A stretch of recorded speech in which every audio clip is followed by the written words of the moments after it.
Before oceans, before rivers, before clouds drifted across a blue sky, the Earth was a furnace wrapped in darkness. A newborn world of molten rock, its surface broken by endless impacts, its atmosphere a choking veil of steam, carbon, and ash. There was no horizon, no calm, no place where liquid could survive.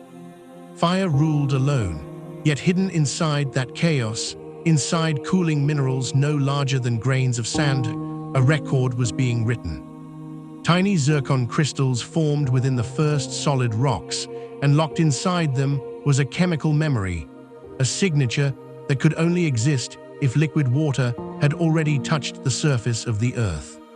Not billions of years later, but as early as 4.4 billion years ago.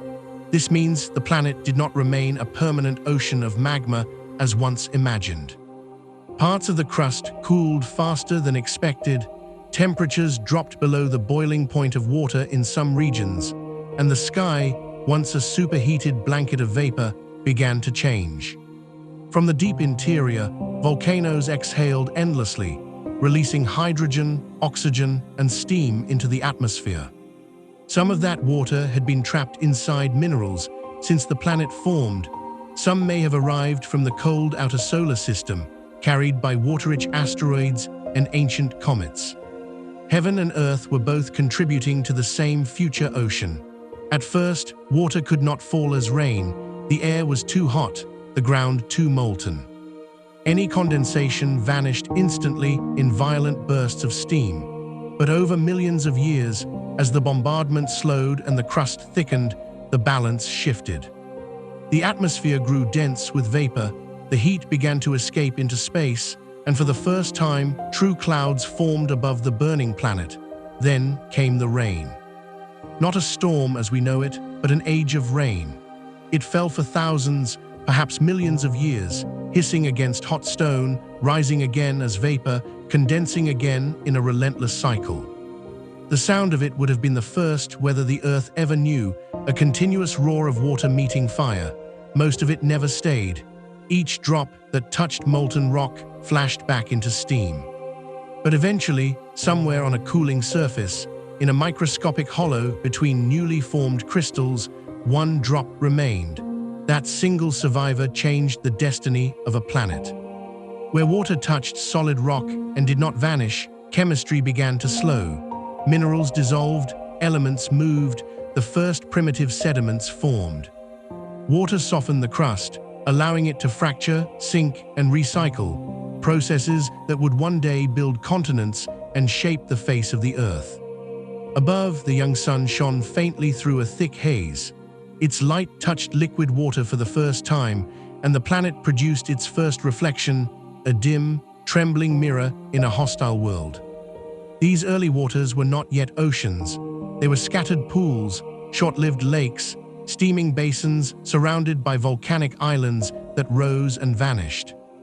Meteorites still struck the surface, sometimes boiling the water away, sometimes delivering new molecules, carbon, nitrogen, and organic compounds, into those fragile reservoirs. Within those pools, something new became possible. Molecules could drift instead of burn. They could collide, bond, separate, and recombine. The stage for life, still hundreds of millions of years away, was quietly assembling. Evidence suggests that by about 4.3 to 4.4 billion years ago, Earth may already have had stable crust, liquid water, and even the beginnings of oceans and atmosphere, far earlier than scientists once believed. A world once thought to be pure hell was already becoming habitable. The rain continued, pools merged into seas, seas deepened into dark global waters. The violent hiss of steam slowly faded, replaced by the rhythm of waves striking the first shores. Water began carving channels, transporting minerals, and regulating temperature. The planet was no longer ruled only by fire. Some of that water may still exist today. The molecules in a glass, in a river, in a human cell could be older than any mountain, older than any continent, part of a cycle that began when the first drop refused to disappear. That drop did not know it would one day flow through living veins, freeze into polar ice, rise as clouds above forests and cities, or fall again as rain on a changed world. But in the moment it survived, when liquid endured on solid ground, Earth crossed an invisible threshold.